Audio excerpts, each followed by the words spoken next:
And only Nate. That's not nice. Well, there's not 4 people, nor is there 5 people here. No Alex, no Kachows, no Nemi. I don't know what does Nemi have a sound effect he brings to the fold? Oh, ka-chow. We'll leave it at that. I can't think of Nemi's thing. I don't know. But this is Sports Stuff with Jim Muff. Today is Tuesday, February 3rd, and after a week off, we're ready to tackle some discussion on the big game and a championship NFL weekend that could start a new dynasty for years to come. With that championship talk, we'll also talk a little bit of betting degenerate status here, although half of the betting degenerate crew is not available, so more to come, whether that's through social media or any videos on our $100 theoretical Super Bowl betting situation.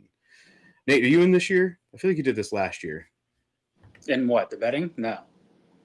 Not for It's the all Super theoretical, though, Nate. Not for the Super Bowl. Nope. All right. Not putting myself in that predicament. Yeah, that's fair. Okay. No predicaments for Nate. Nate renounces betting. Well, I think for good reason, Yeah, given some of what he's got going on. As always, thanks to everybody interacting with our content on the socials. Make sure you catch us up on @SportsJimMuff on Instagram and Twitter, Sports Stuff with Jim Muff on Facebook, on YouTube. Subscribe, comment, rate, review, poke, like, tickle. Get the bell on. Ding, ding. Get that bell on. We are still within 10 of our 100 subscriber goal. 10. Come on. Within 10. We're under That's what 10. I mean. Within 10. Single digits. How hard is this?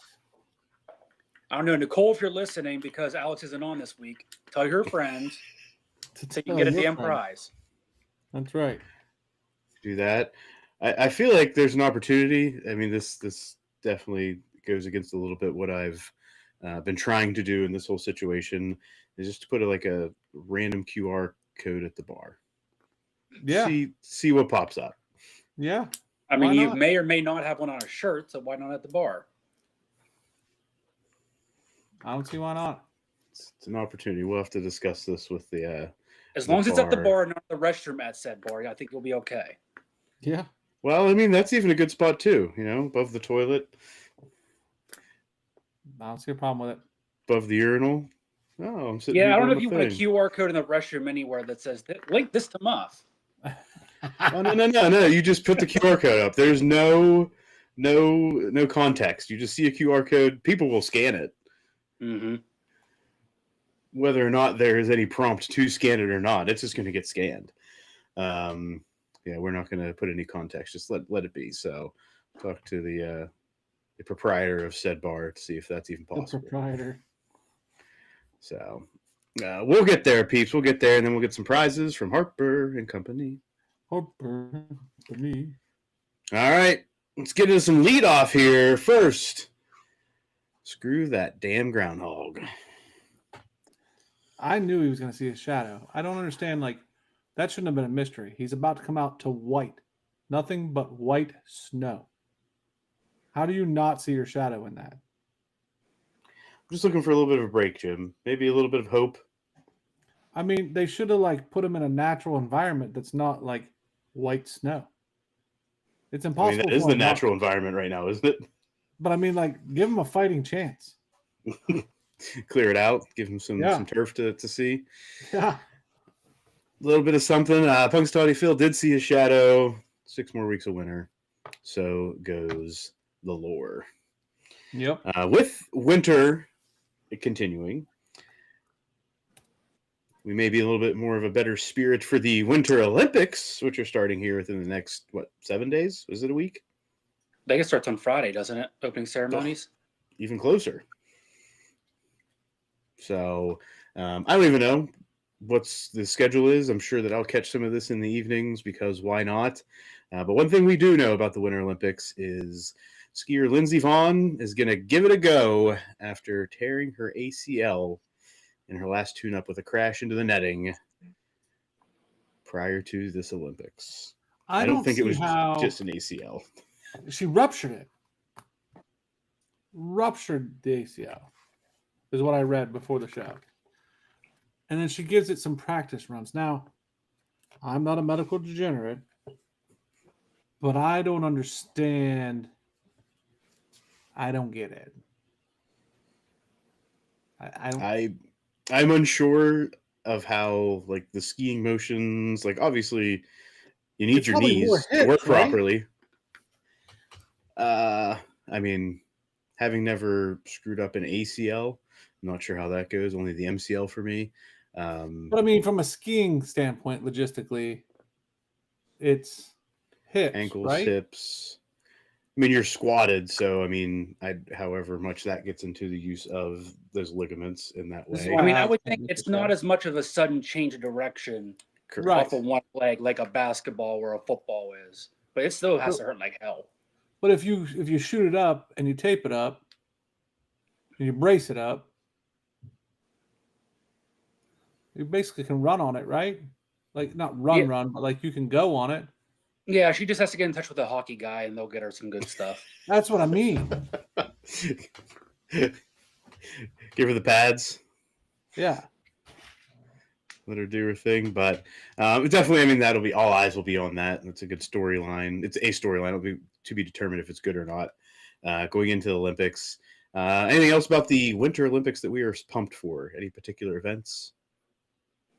For some reason, I always like to watch like the luge or skeleton, because I mean, like, just to think about how fast you're going down like a sheet of ice, and basically either going head first or feet first. It's like, good luck, don't run to the wall.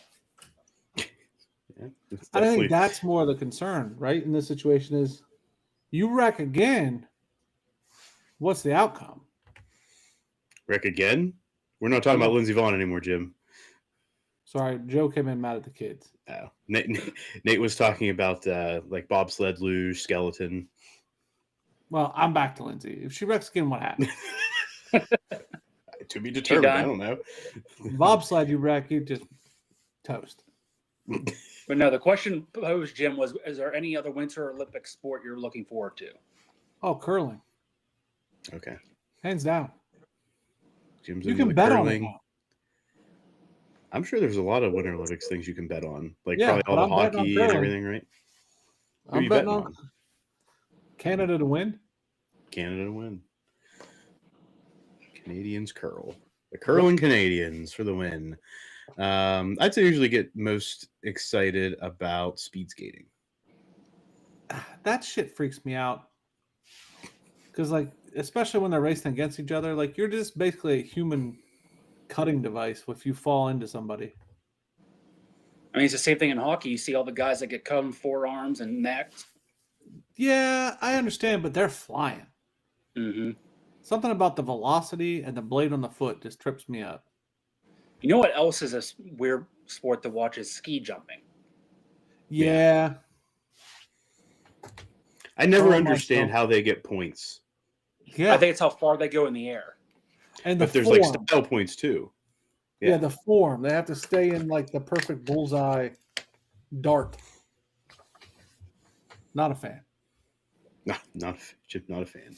No. It's like flying squirrels, but yes. You know, yeah, I mean, you have no that's poles. what I think about.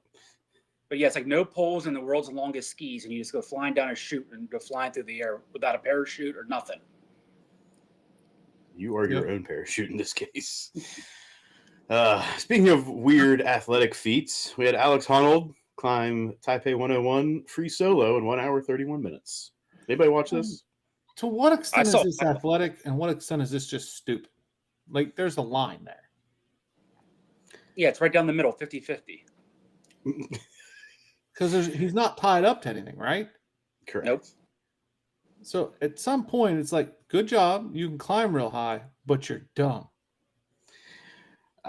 There's definitely probably, I don't know if screw loose, but definitely a something that doesn't, a synapse that's not firing when it comes to fear in this man. Definitely not his most difficult climb. He's done other free solo climbs that were on rock faces. I think it was El Capitan he's done. So this was just, I would say, the most high profile and most public of all of them. Yeah. But well, this is like live streamed like Netflix or something, right? Yeah, it was. That Yeah, was of like course. the biggest thing. Is Netflix will do anything. they might. So we got that. So I will ask, just general climbing on a ladder that you deem to be sturdy enough. What's the highest you would climb in the way of like stories of a building? 6. Without a harness or anything? No harness. Yeah, you are not attached to anything, but you have a, what is it, one of those enclosed ladders, like they climb up to like cell towers and stuff like that. Oh, wait a minute. So I can't go backwards then, right? Well, no, you can when you get to wherever you're getting. You can, But like I'm the saying ladder high- itself, you said The enclosed ladder goes as ladder. high So as you like, want it to go, Jim, but there's no harness, there's no net, nothing. Yeah. How high are you going? I'm going pretty high. Okay. How high is high? How many stories? Based on what you're describing. That like You've got like the little cage around you. Yeah, I'm going high. I'm going real freaking high. Like to change that. You've seen that thing where you can change the light bulb at the top, and you Yeah, get paid sure. like 150. You do it once a year. Mm-hmm. I'm changing that light bulb. Yeah, but they Yeah, have if a I got a harness cage on. around. I'll do it without a harness. If I can't fall backwards on the ladder, I'm going high. You can still fall down. I don't care. I will go as long as I can. The backwards is what gets me. Like if you said, "Hey Jim, we need to go paint that 6-story building," and there's nothing on the back of the ladder. 6 is where I'm tapping out, falling backwards. But an enclosed Yeah, I'm ladder, with you there. I'm going all the way up. I mean, 6, I'm dead. I fall can't. backwards. The backwards thing bothers me. Yeah, I'm not going far. I pretty much tap myself at a 2 or 3 no matter what. Yeah, I don't mind. I like going as long as there's something behind me.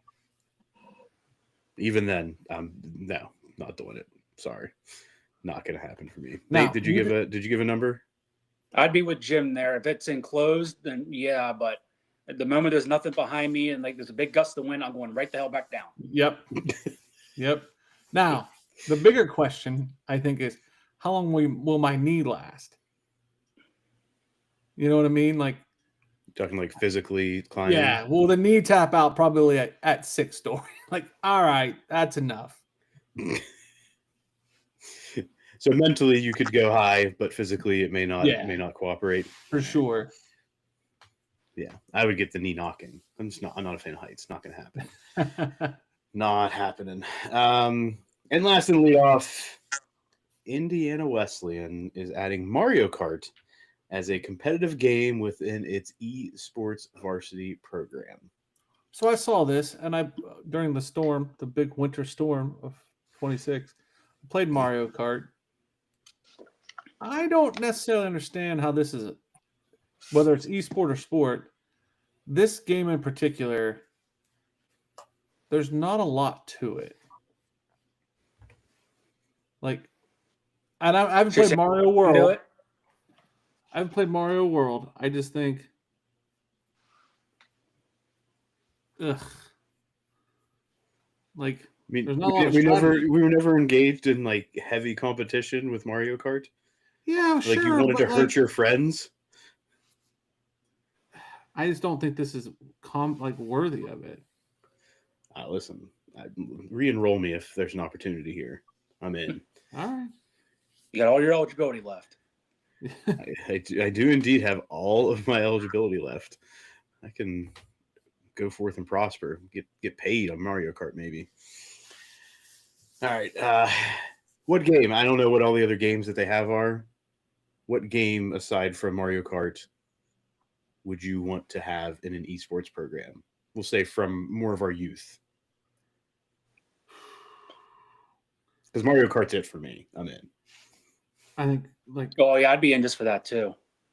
College football. I mean, just from I would say either that or just thinking back to what everybody else played.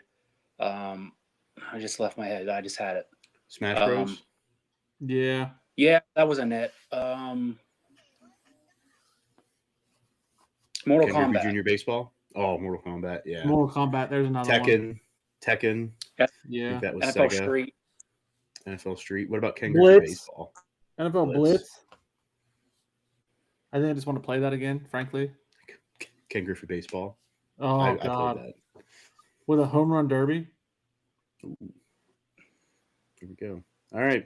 That's it. Everybody listening, any student activity people out there listening, make that happen. Backyard sports. There you go. What all was with that? I know they had baseball, and I think they had probably basketball and football with it. All I know was playing backyard baseball with Pablo Sanchez was the best thing. I was like, there's a character to that, and that's who it was. It was Pablo Sanchez. All right, here we go. Everybody listening, let's do it. Let's make it happen. Even if it's not college esports, let's just get a professional league in these games. Let's just do it. Throwback leagues. All right, from esports to the big game, the Superb Owl, as we have the Seahawks taking on the Patriots. For all those betting aficionados out there, Seahawks favored by 4.5. Over under 45.5. I believe if we're looking at just strictly from the betting perspective, the line is held true at 4.5, but there has been more and more money coming in on the Patriots throughout. I think initially there was like 70% of the money on the Seahawks, and it's slowly come down. I don't know what the number is, but last I heard it was like 67 or 68% of the money. So there are either some big bets or the public starting to adjust their own betting strategies. I think the Patriots. Plus the points. I will probably take Patriots money line. There you go. Nate, straight up, where are you looking? I think Seattle's looked better throughout this playoffs. I mean, Patriots have had some close games. I just like where Seattle's offense is at versus where the Patriots offense is at. Yeah, this is definitely like Sam Darnold triumph story versus Drake May up and coming story. There's a lot of good storylines to this game. I do think it's going to be close. I do think that if I was taking the line, I would, or the spread, I would go Patriots plus the points because I think it's going to be a field goal game either way. If you tell me straight up, I think I'm going to have to lean towards the Seahawks defense in this one. And Sam Darnold, Jackson Smith, and Jigba. All right, I think they're going to be able to get it done. So I'm going to take Seahawks straight up, but Patriots plus the points. And then do we see an over and under? Do we see more than 45 or 45.5 or less than 45.5? Nate? I think less. Lower scoring, Jim? Less. Yeah, I'm on that lower number as well. I think just the Seahawks defensively controlling this game from that side. I'm not saying there's not going to be some big plays by either team, but I do think we're going to see a lower scoring game. Bad Bunny performing at halftime. Uh-oh. Now, obviously, we've got the controversy going on with that. Some NFL players have spoken out, not by name, which is never the best way to come out and say you're against somebody and some of their thoughts and comments, especially from the Grammys. So I'm going to stay away from that for a second. Does anybody know who else is going to be part of this performance? I have no idea. Nate? Nope. Maybe Good Rabbit. I don't know. I don't either. And I think that's where this performance may become more fun, is who are the guests? Right. All right. We all know that I'm the political heat-seeking missile. I don't understand the choice. I understand. I'm not a fan, nor am I a hater. Like, he's all right. I think I'm old at this point. You know what I mean? Like, I'm the old man on the porch in terms of, like, I don't listen to him, but, like, it was almost like they wanted the controversy. They knew what they were getting into. I just don't get it. I think his popularity is starting to get up there. That's why. Yeah, but Sabrina Carpenter dwarfs him. Well, yeah, she's only 4 foot what? Well done. I don't know. Ask Sam. They see eye to eye? Probably. Probably. I mean, this was announced how long ago? Was it 3 or 4 months ago? Yeah, after all the speculation that it was going to be Taylor. Who it should have been. Remember, they don't get paid for this, Jim. I don't know if she's stepping on that Yeah, stage that's unless she's fair, getting some bills. Apple pays them because it's sponsored by Apple, right? Yeah, the halftime show is, but I don't know if they may sponsor the production, but I don't know if they get paid for it. I guess. So I don't know. We'll see how that comes out. Any other thoughts on the game? Any key matchups, offense, defense, individual matchups? What do we see being the turning point in this game? Jim, let's start with you. I think the Patriots defense is the key for the game. I just think they're just too good. I also think May is the real deal. I think he'll show out too. All right, Nate.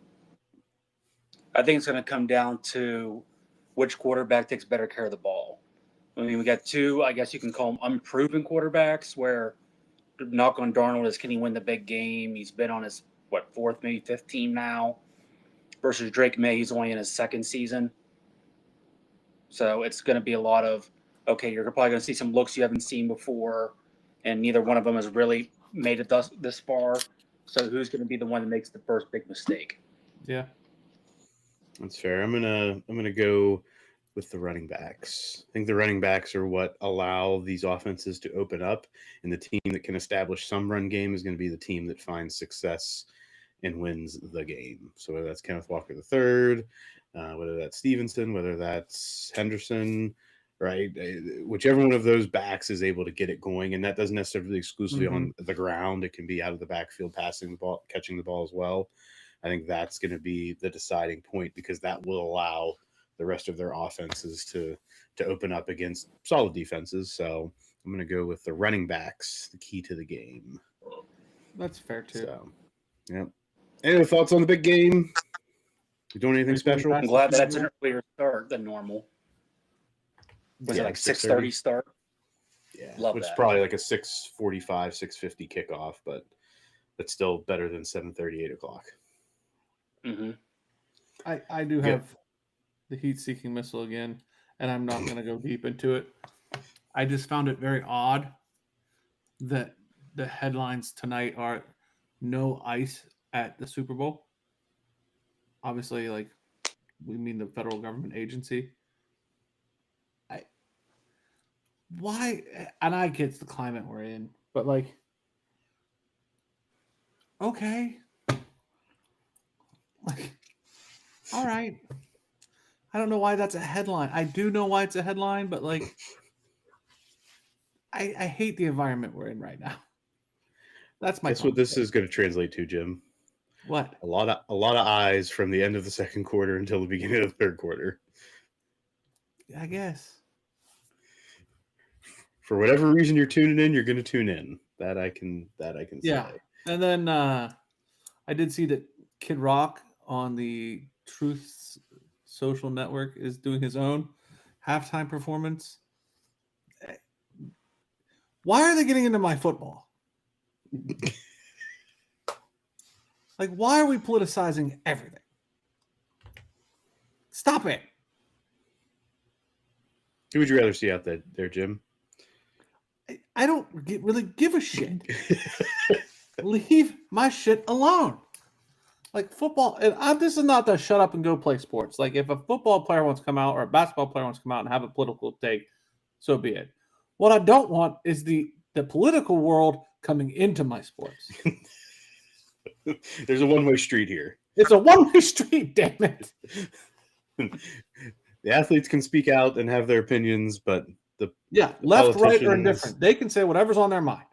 Right, but don't bring but the when pundits the world in. comes in, that's where I'm upset. We got any special food we're looking at? The girls, my children, want to dabble in their own wings. They've had a special request. They want to make their own wings. They want to like deep fry them. They want to oven bake them. What do they want? I don't think the mode of cooking is not there. That has not been decided, but they want to season and cook their own wings. Is this like spicy? What do they want? I don't know. They just said, Dad, we want to cook our own wings and we want to season them. And I was like, I can't deny that request. That sounds like a plan. So wings are going to happen. That's it. Nate, any special food do you like to have during the game? No, I mean, I'm pretty simple, like either wings, pizza, buffalo chicken dip. Oh, yeah. Oh, yeah. That's the one for me is the buffalo chicken dip. Do you make it, Nate, or does Sam? I mean, we make it the same way, just a matter of if we're going to make it or not. So are you going to make it or Sam? Probably me, because she'll be on her way back from Florida. Oh, yeah. The world traveler. I forgot. Yeah. Down in Florida. I don't know, picking up some football coach knowledge there. Hell no. Hell no. All right. Speaking of football coaches, we have had some head coaching hires since the last couple of weeks. First on the board, the Steelers hired Mike McCarthy. What's that? Should have saved that for last. Oh, no. We got to lead this one off, Jim. So stupid. Mike McCarthy, Yinzers everywhere, went from pissed off and thinking it was the worst hire in the world to 100% on board and ready to run through the proverbial wall after his press conference. One press conference is all it took for the majority of Pittsburgh to shift back. Stupid. Because he teared up, had that little Yinzer accent to him, talked about his roots, and everybody got right on board, ready to go. Bring him in. Let's make it happen. So we know where how Jim feels on this. I'm not saying that. I was on the fence, unsure how I felt, and very much still a wait and see situation. I do think that this will break the mold in the Steelers hiring this particular hire, as it's not somebody that's intended to probably be there for the next 15 to 20 years. Is intended to come in and ride this senior leadership out that is there. These big contracts on the defensive side of the ball bring some of his offensive, hopefully QB whispering, whether that is to an older quarterback coming back or joining the roster or moving Will Howard along. One of those two. So I think Mike McCarthy's got 5 to 7 years tops, if not less than that, all said and done. So give me a 3 to 7 year gap, and it might end up in that 5 in the middle. I still think with the roster the way it is, unless there are significant changes made, whether that's trading TJ Watt away, which has been speculated by many, we will see. Nate, what are your thoughts on Mike McCarthy? I mean, I'm not surprised by the hire, but they definitely needed to go offensive-minded head coach. I mean, the past couple have been defensive-minded. They've always harp on the defense, but that offense has been abysmal since the Killer B era. Yeah, that is true. The offense have just kind of tattered along. Late Ben Roethlisberger, post Ben Roethlisberger, and just relying on the defense is going to be good enough, which has been good enough to get them winning seasons as the playoffs, but not to progress anywhere past that. So time will tell. But we also have two other head coaching hires in the AFC North. First, starting with the Ravens, bringing in former Chargers defensive coordinator Jesse Minter. Nate, how do you feel about that hire? I don't know a lot about Minter, but based off of what I've seen, just video clips and everything, I think that's going to be a good fit for them. Yeah, defensive mind to hopefully bring in an offensive coordinator. I haven't seen all the OC-DC hires under these head coaches, so if anybody has anything on there, feel free. But I think I agree. I think that's a good overall hire for the Ravens.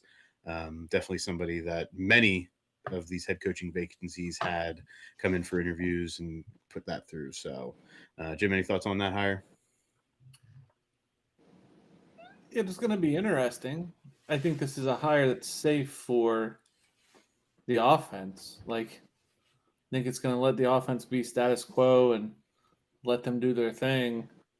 And I think this is to shore up the defense.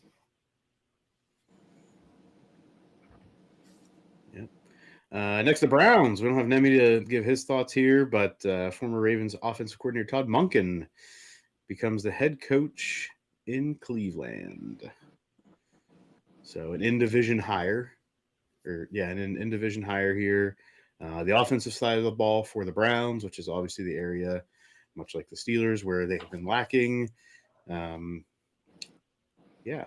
This one, obviously a lot of speculation about the Browns head coaching position and the Rooney Rule, which is also under fire now. Not under fire, but definitely being reconsidered, how that maybe operationally and functionally is put into play throughout the NFL.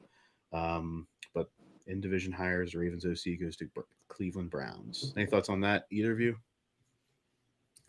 I don't think this is their guy.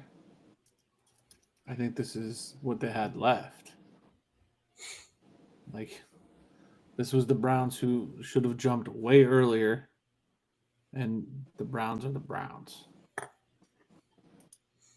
They had how many people back out of that head coaching job? Yeah. Yep, definitely had a lot that didn't go their way in that head coaching search. The Bills promote offensive coordinator Joe Brady to the head coaching role for Buffalo. Definitely, I think, positive for Josh Allen. But he picked that coach. Yeah. That was that Josh Allen decision. Offensive side of the ball, not the problem for them. He was crying in his locker, horse shit. I don't believe. I think he walked right up to ownership and was like, "Get that guy the fuck out of here." Nate?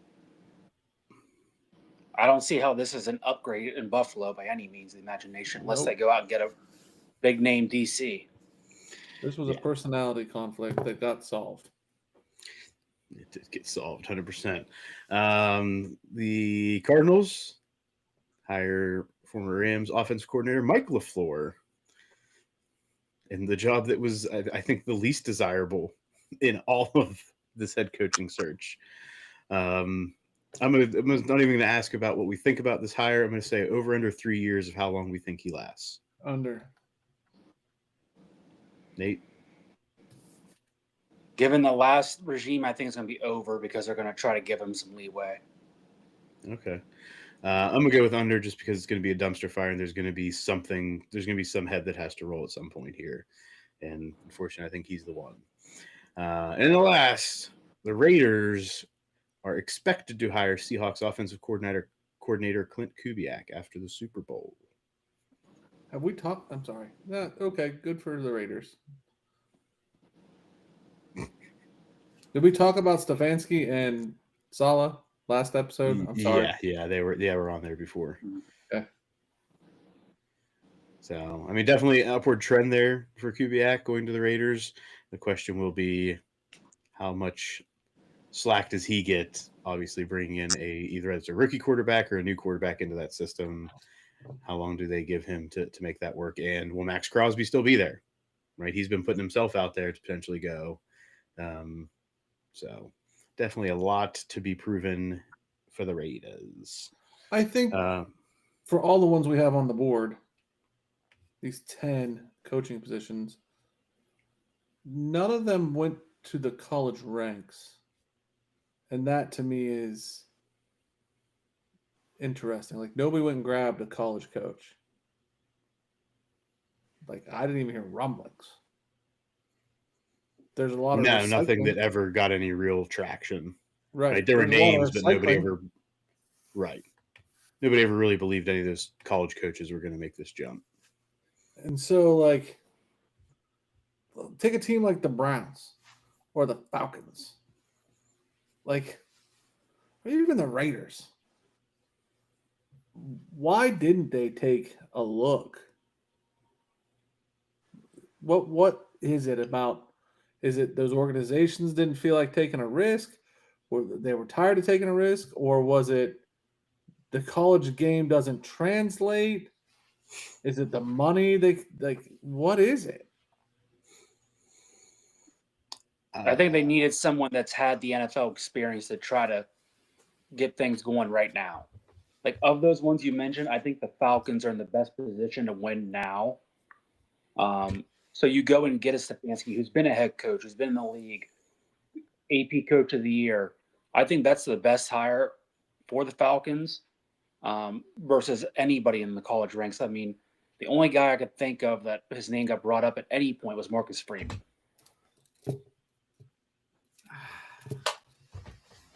All right, I'll give you the Falcons. I just don't see those other teams. Like, what would it have hurt to at least go get some? Well, and don't forget who's still out there for potential OC is he was just with Washington. Kingsbury. Yeah, Cliff Kingsbury. Well, and the guy that left the Bills. Yeah, I think McDermott did say that he expected to take a year away. Like, I think he came out pretty quick and said he was willing to take time One off. of these 10 are probably not going to last a year. There's a good chance somebody's not going to make it back, just given the coaching, the way it goes. Which one do you think that is, Jim, if it's out of these 10? Halfley or LaFleur. That's where I would land. The Falcons are all in on Stefanski. I think Salah's got a solid chance. Harbaugh, same thing, solid chance. Joe Brady is, I mean, they're in now. You are in. I think Monken's on a hot seat already. Yeah. I mean, but do the Browns fuck around and fire another person in the first year? Like, at that point, just tank the organization. Fuck it, why not? Just tank the organization. You ask Nemi, they don't know how to do that. You ask Nemi, they don't even know how to tank properly. Get rid of sell the team. Sell the team, Bob. Just sell it. Maybe the Ravens, I guess. I mean, I don't want to say the Steelers because I think the Steelers are like the lifeblood of the state, but like Muff, McCarthy goes real bad. Do they give him another year? If McCarthy goes real bad with Will Howard or Mason Rudolph, there's grace. There's grace. If they bring Aaron Rodgers back or they bring in another veteran quarterback, yes, a case could be made, but I don't think the Steelers would ever do that. Right, so they're never. He's got at least 2 years. Right. Maybe 5. I would say they give him at least 3 years. 3 years would be, I think, very controversial to fire him. I don't know. It's just crazy. I don't understand the NFL coaching carousel. Do any of us? All right. Some other NFL chat. Some other news around the league. Christian McCaffrey. I don't think they've ever confirmed this, but he is believed to be the first player to be named as a finalist for MVP, Offensive Player of the Year, and Comeback Player of the Year in the same season. Okay. Is that good? I think that's pretty damn good. Bill Belichick and old Bobby Kraft don't get the votes needed to enter the Pro Football Hall of Fame. And they try to make an excuse that they robbed each other of votes. I didn't see the robbed each other of votes. I did see the excuse from, I think, one person who actually came out by name, one of the voters, and said, I didn't vote for them, or I didn't vote for Bill specifically, I think he said, because there were 2 other guys that this was their last year of eligibility, and I didn't want them not to get in. I didn't see that, but I saw multiple. I voted for one and not the other, and that's what jammed it up. See, I don't like that first part about I voted for these guys because it's their last year of eligibility. It's like if they were that good, they would have been in already. It's like don't just give them a sympathy vote because it's their last year they're eligible. Yeah, I didn't like that justification either, Nate. I agree 100%. The question I have is, should Bill Belichick have been voted in? Yes or Yes, it's fucking unreal. Yes, Absolutely. no? 100% on agreement. Robert Kraft, should he have been voted in? first ballot, no. Yes. Yeah, 100% yes. Still. No. If the head coach, why not the owner of the organization who set up everything to happen? I think you look at his. He didn't. I think you look at the management over the entire haul, and not just the most recent haul. The way he managed the Parcells thing, the way he managed the after bill thing, the way he handled Inflategate, like I think there's a handling of the organization that like we forget because well the dynasty, the Patriots, blah, blah, blah. Like he's an owner. Let's look at what he did as an owner. There were some bullshit decision making that like he has to be held to task for. If we're going to say he's the greatest owner of all time, first ballot Hall of Famer, like no, not necessarily. Second, maybe, but first, no. He got outsmarted by the Jets sometimes and their ownership. He got When? outsmarted by Bill Parcells.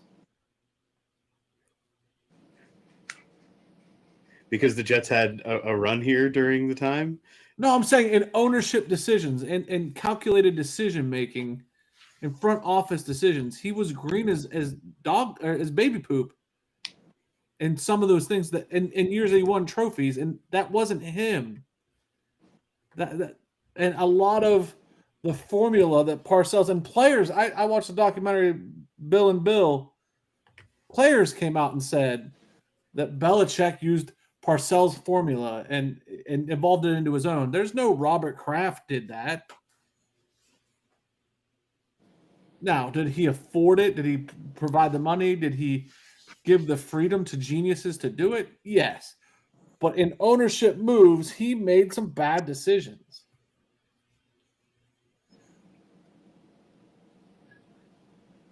Al Davis? Never should be a Hall of Famer.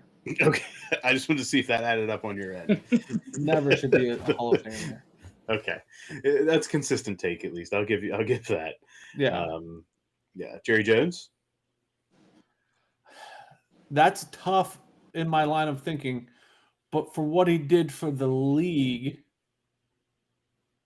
as a whole, Right. has to be taken into consideration. I mean, he put a lot of the NFL on the map in a time period where it needed to be put on the map. I think if you took him out of the equation, the NFL gets set back to a degree. I wouldn't put him as a first ballot Hall of Famer. Okay. All right. Fair enough. I think it's an ownership. Like there's definitely a different conversation with ownership than those that had their hands on the game, like Right. the game itself. I think the third most winning coach of all time. Yeah, what are we talking about? Like, all right. Next, we had Kwesi Adofo-Mensah fired as the Vikings general manager, and of course, after all of this is done, not only is the realization there that he let Sam Darnold go.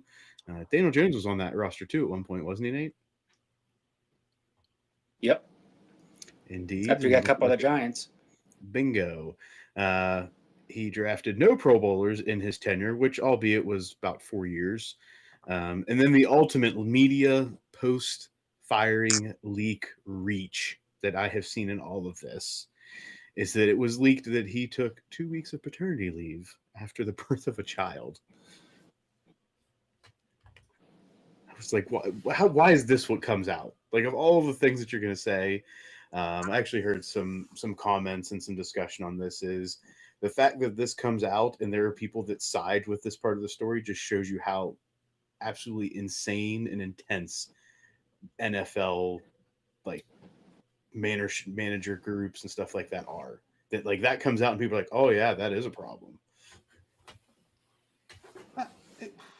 Wouldn't have been a problem if they were winning. I agree.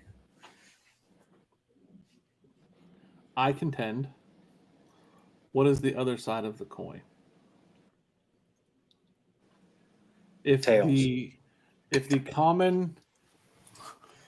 common behavior is to no one has done that, or if he did that during, the lead up to the draft or whatever, that's bad. Like, I think we're missing context to that paternity weeks.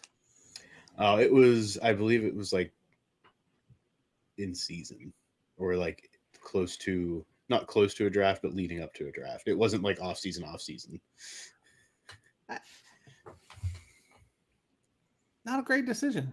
It's not good family planning. I'll at least give it that. Speaking of family affairs, Shedeur Sanders gets the Pro Bowl nod. Shedeur.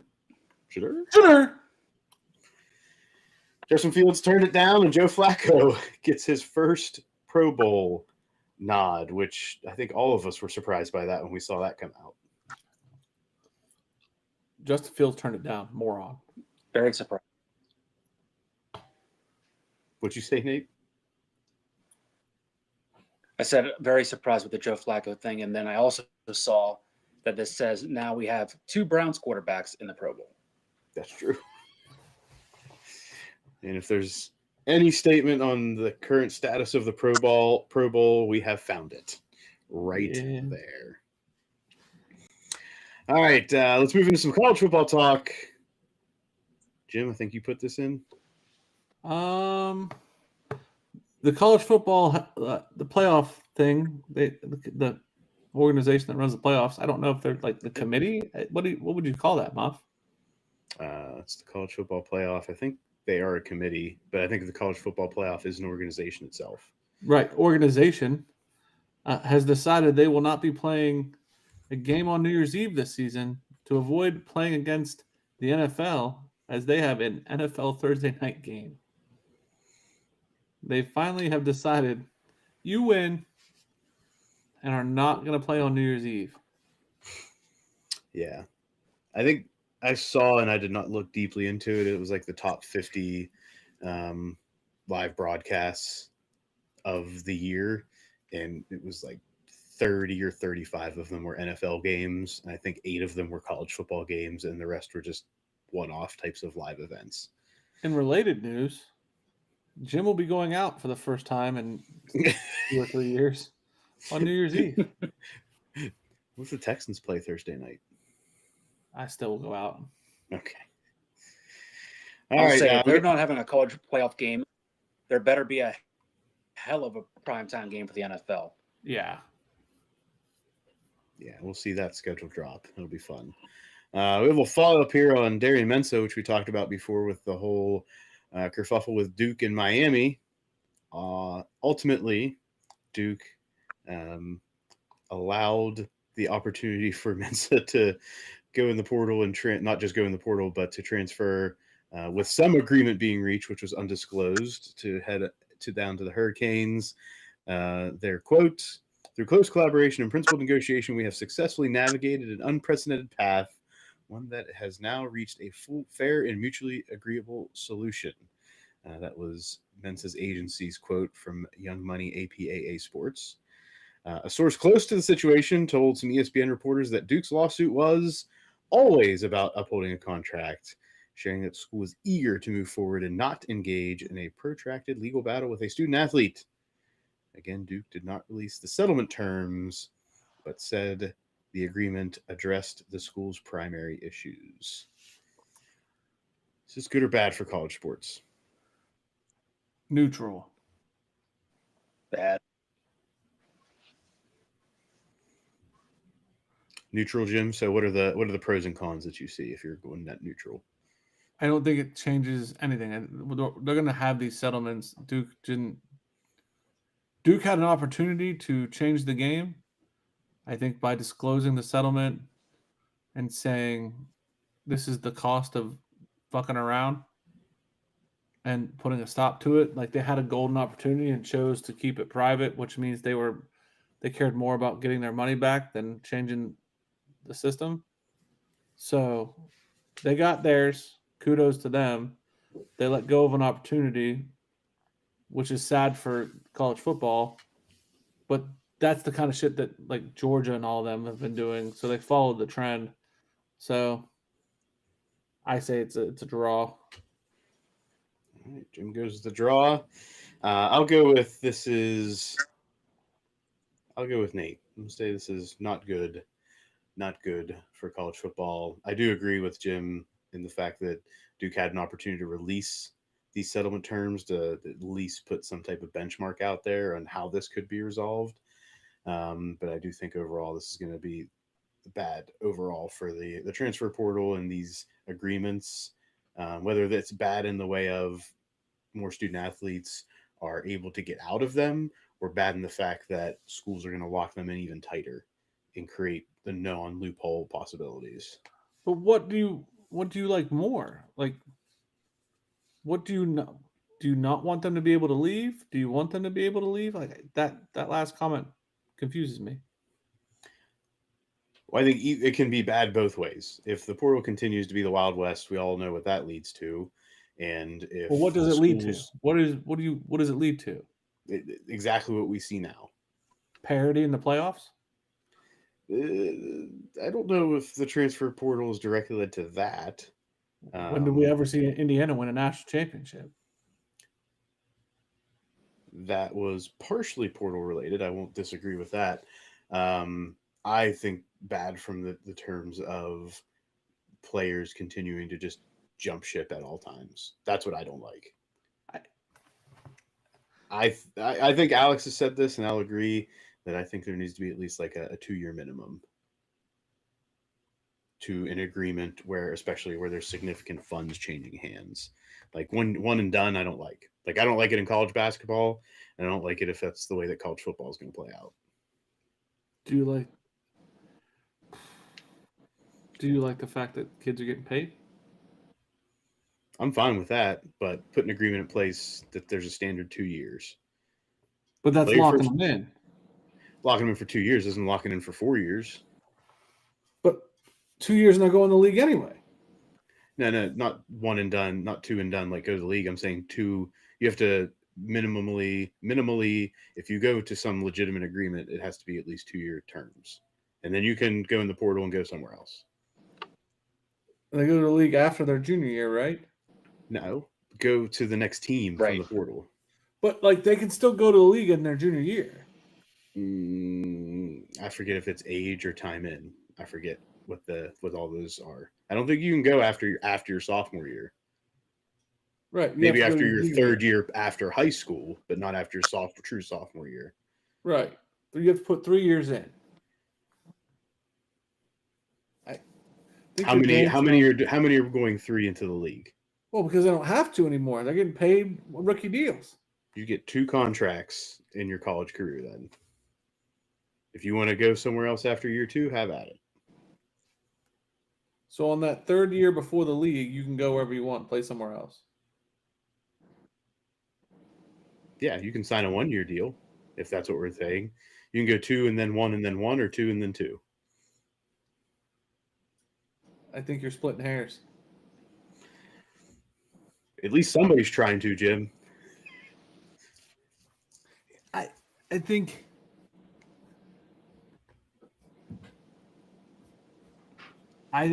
it's more on. I think you go more the Duke route and make it public. Make it cost you for breaking a deal.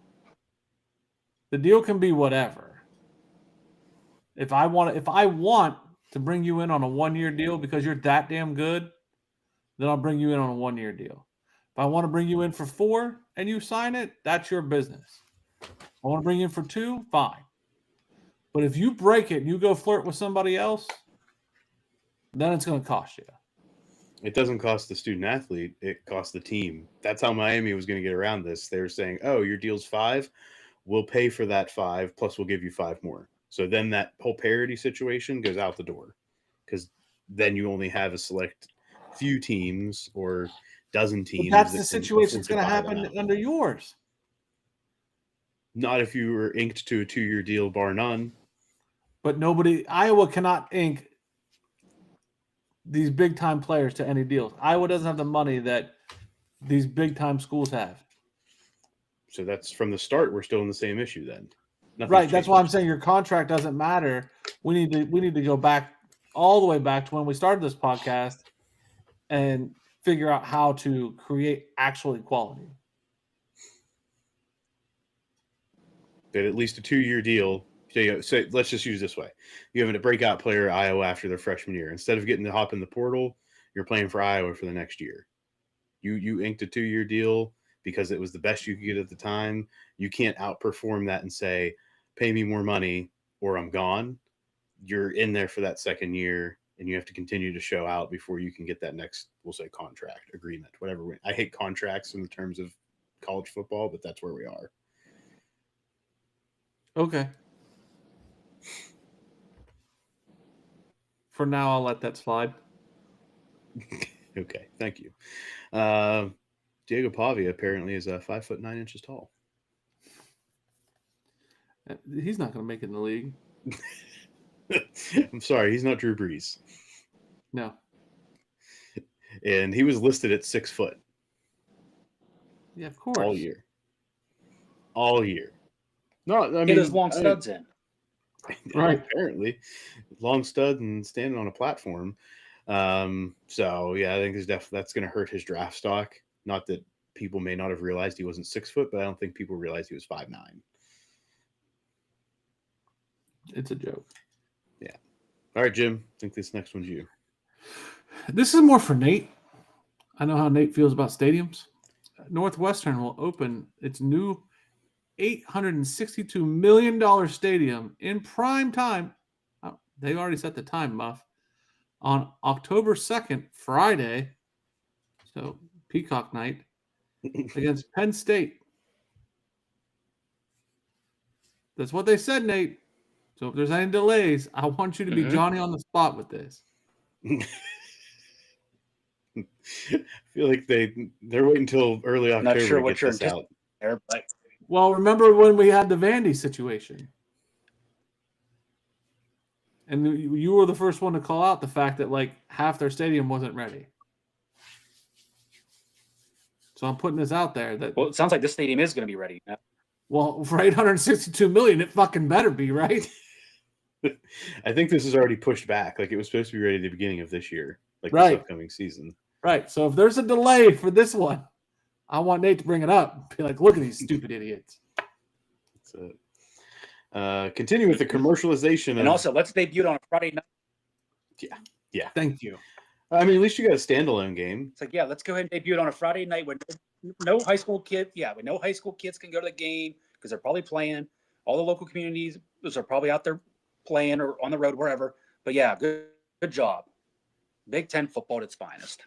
Thank you, Nate. Hey, all I'm going to say is maybe this affords me the opportunity to travel and visit my good friend Jude and go to a Northwestern game because he works Not at bad idea. Northwestern. Also, how did they go that long without a home opener? Oh, that's right, because they don't have a stadium to have an opener. Well, they may have a home opener, just not at that particular stadium. Dumb. All right, and the further commercialization of college football, commercial patches for clothing, equipment, and uniforms are now allowed. One step closer to European football, boys. Football, soccer. College football is becoming painful. I have to assume this is a Jim tidbit. Yeah. So, and this is a bigger deal than this is up there with your Mensa. Dabo Swinney went off because he has discovered that Ole Miss coach Pete Golding was tampering with his linebacker Luke Fairley, and the NCAA is investigating it. So, just to follow all the way back to when we started this podcast, the NCAA is now getting involved in tampering in the age of NIL. How in the fuck does that work? And if they're legitimately going to do an investigation, are we opening that box again? Yep. Time to pull Heisman's away. Trying to pull wins away from programs, championships. Like, is that what we're doing? Are we going to, in this day and age, are we going to investigate tampering And what will the consequences be? I don't know. What are the costs of tampering in the NFL? Is that would make sense? But this is the NCAA. Like they're going to botch that. Well, yeah. It's going to be program fines. I mean, that's what it's going to be. It's going to be institution fines that have to be paid out. And what that sum of money will be, I don't know. Right? For the big schools, they were like, okay, cool, we'll pay $500K. We've got a donor that's willing to back that up. This is going to be big time. And are they going to pay it to who? Is this an NCAA cash grab? It could be. They're finally getting the ring because they see money. This is disgusting. Well, at least they finally became smart in how to get money. And you know who they won't spend it on? Girls athletics. Yeah, maybe this is the way they're going to do it, Jim. Right. This is the tax. This is the tax to make it work. I guess. All right. Let's move on to some other interesting news in sports. Interesting news in sports. Nate, you still with us? So here. All right. Take Take us through some hockey, Nate. I was me. I did it. Yep. Go ahead, Jim. Pittsburgh is second behind Carolina in the Metro. The Kraken are third in the Pacific. The Blue Jackets, because I got a lot of Columbus listeners, are fifth in the Metro, but with a winning record. So kudos to the Blue Jackets. All right. Pittsburgh has been on a run. Been on a run over the past 6 weeks. So Do they have what it takes to take Carolina, though? Or is this all for naught? I mean, like I say, it's all for naught if you're thinking of championship or bust. I mean, I think the problem for the Penguins probably is in a 7-game series. Carolina's probably got the best of them most times. So it's going to take 1 or 2 games to flip that aren't expected wins. So I think right now, Jim, if you were to put in a 7-game series, I don't think Pittsburgh can take them. I think Carolina's got the beeline for the cup. Like, I have not seen a better team. How much hockey you been watching? I try to catch probably a game a week. Okay. There it is. All right, moving into some NASCAR.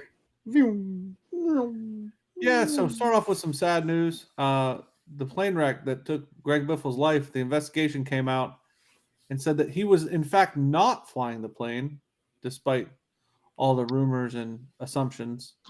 And while the determination of what actually brought the plane down has not been fully fleshed out, one of the contributing factors is that a qualified co-pilot was not on board. Greg Biffle was not qualified to actually fly the plane per his license. He was not in the co-pilot seat, but the person who was in the co-pilot seat was not qualified to fly the plane.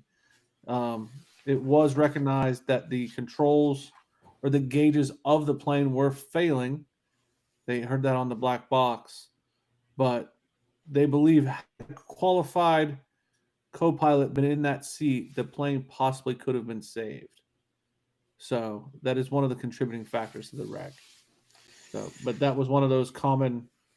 Well, Greg knows how to fly. He was the one who was flying the plane when the plane wrecked, and that was the news that was getting out. And he was not, in fact, in any of the seats at the time of the wreck.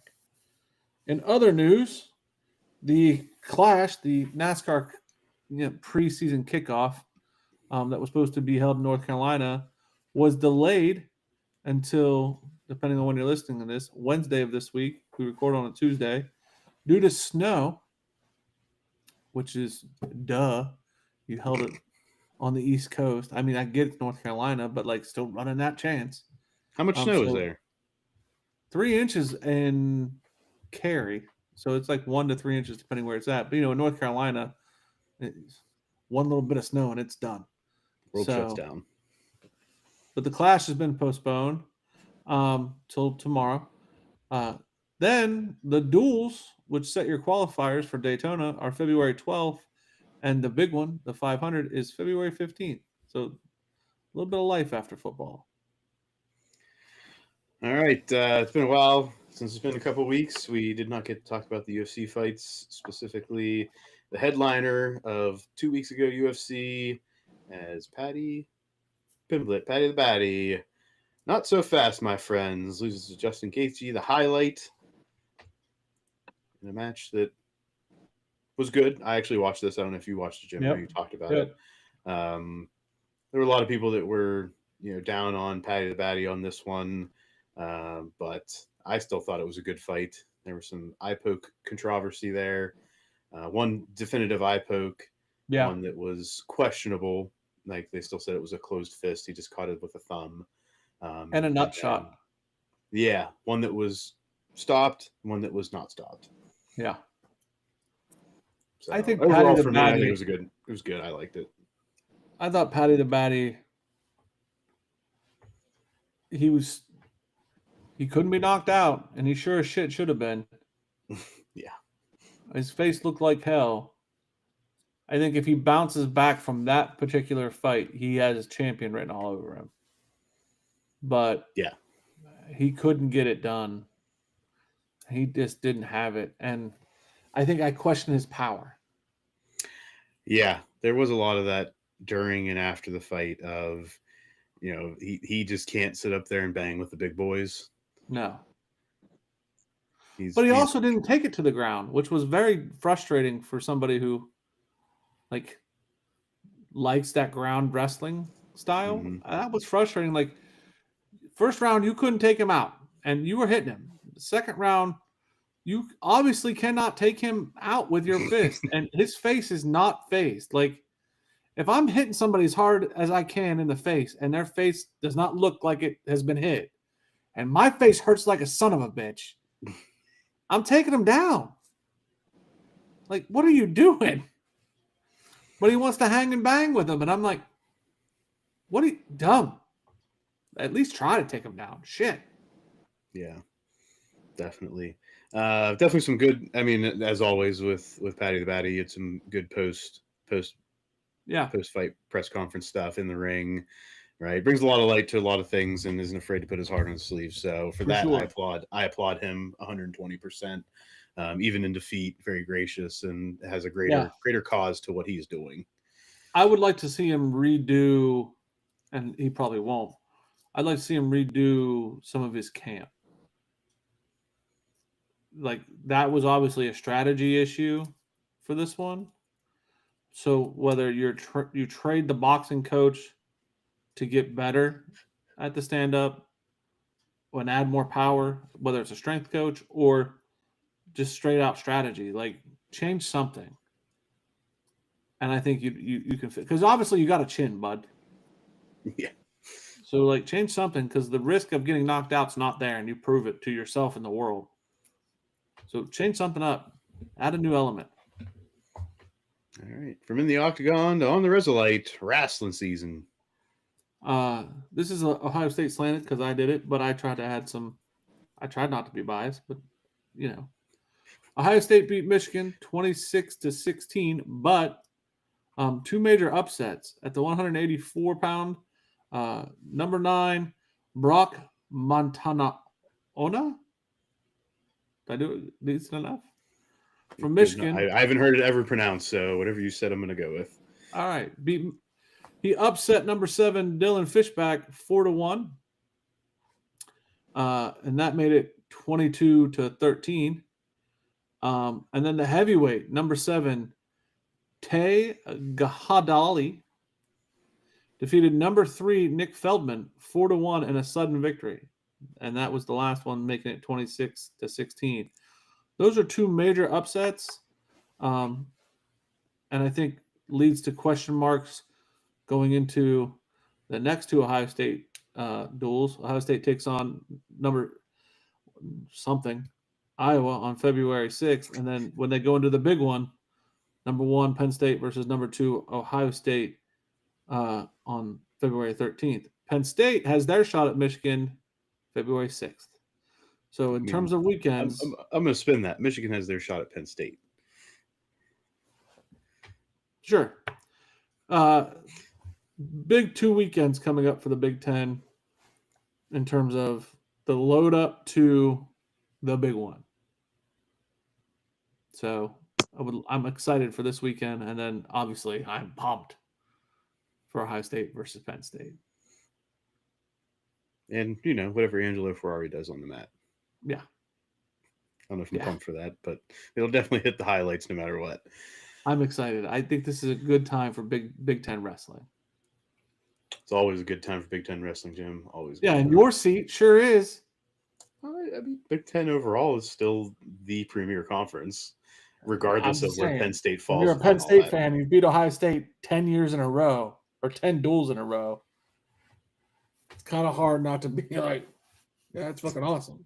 It's like me in football against Penn State. See, this is what you're anticipating the top matchup, and I'm just sitting here waiting for it to happen. Yeah, exactly. We lost Nate. He's gone. He gone. All right, that's okay, because the last thing we have today is something that Nate probably didn't have an opinion on anyway. Golf. Probably. Scottie Scheffler back at it again this season, winning his first event and joined some elite company with that win. Wait, before you start this, when you say like this season, the season started? Yes. When does the season start? I think it officially starts in like December. Like it's not like a calendar year. It's a weird thing because they have like the all the qualifier, like the Q school that happens, and there's like one or two events before the beginning of the new year, some low level events that's mostly for like those guys that are always fighting, that a lot of the the top golfers stay away until about now, because we got the Waste Management Open is the next event on the calendar. So this is when things kind of start, where you see some of these top players get involved, and then they fall off again until the Masters in April. Mm-hmm. So yes, the season has started. So they're accumulating points towards the full season trophies. So this was Scottie Scheffler's first one back. He won it. 14 wins in his last 35 starts. Marked his 20th PGA Tour title, making him the third fastest player to reach this milestone. He did in 151 starts, only behind Tiger Woods and Jack Nicklaus. I mean, he's damn good. Yep. With the 20th win, he officially secured lifetime status on the PGA Tour.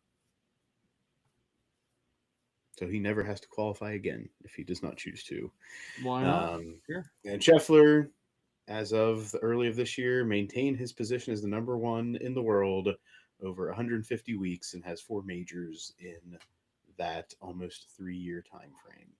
Crazy. So definitely doing the big things on the golf's biggest stage. And we'll continue to do the biggest things on the biggest stage at Sports Stuff with Jim Muff. You can follow us at Sports Jim Muff on Instagram and Twitter, Sports Stuff with Jim Muff on Facebook, on YouTube. Subscribe, comment, rate, review, poke, like, tickle. Get the bell on.